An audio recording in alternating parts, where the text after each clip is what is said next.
Sotona bijesni. Osjećaš da sam ti uvijek blizu. Kad moja majčinska djelatnost gotovo sasvim zaokuplja tvoju vlastitu djelatnost i ti živiš trajno sabran u mom bezgriješnom srcu. Nalaziš se ovdje, na ovome mjestu gdje je moj sin Isus i gdje sam ja također prisutna. Zašto sam željela da budeš ovdje gore?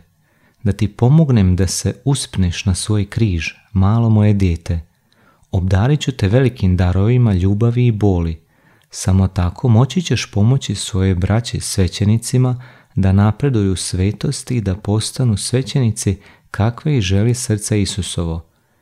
Ti si ih sve posvetio mojem bezgrešnom srcu, zar ne? Oni su sada moji, meni pripadaju, a moja je dužnost da od njih učinim svećenike kakve Isus želi. Ali, kad bi ti, sinko moj, znao koliko još ljudskog ima u njima, privrženi su sami sebi, užicima, ugledu, ovozemaljskim dobrima i vlastitom načinu gledanja. Još sumnjaju u mene, sinko, sumnjaju u tebe i u zadaću koju sam ti ja sama povjerila. Sotona ih muči i žestoko rešeta, zavodi ih ohološću i jako ih obeshrabruje. Bijesan grize moju petu, bijesno se diže protiv mojih malenih sinova.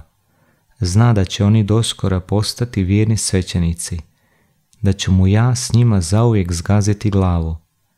Željela sam da budeš ovdje gore, jer ovdje počinje tvoja kalvarija. Uputit ćeš ih prema meni. Vrati se, vedar, na moje bezgrešno srce, koliko si samo prepatio ovih dana, mrak, tamu, sumnju. U izvjesnom smislu iskusio si također što je napuštenost. U tim časovima čini ti se kao da si se izgubio. Zoveš me, a kao da sam daleko od tebe i kao da je sve obmana. Naprotiv, nikada nisam bila tako blizu kao u tim časovima, nikad kao tada, sinko. Nisam te gledala s tolikom ljubavlju i nježnošću i privijala na svoje bezgrešno srce. Potrebna mi je ova tvoja patnja. Od tebe tražim jedino molitvu i patnju. Poslije ću ti dati novu svjetlost i novu vedrinu.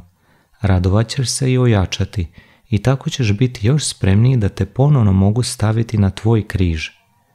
Samo kad budeš podignut na svoj križ, moći ćeš pomoći svim svećenicima moga pokreta, da bi bili ono što moje bezgrešno srce želi od njih. Koliki još put moraju prevaliti ti moji sinovi, a ti ćeš im pružiti ruku i uputiti ih prema meni.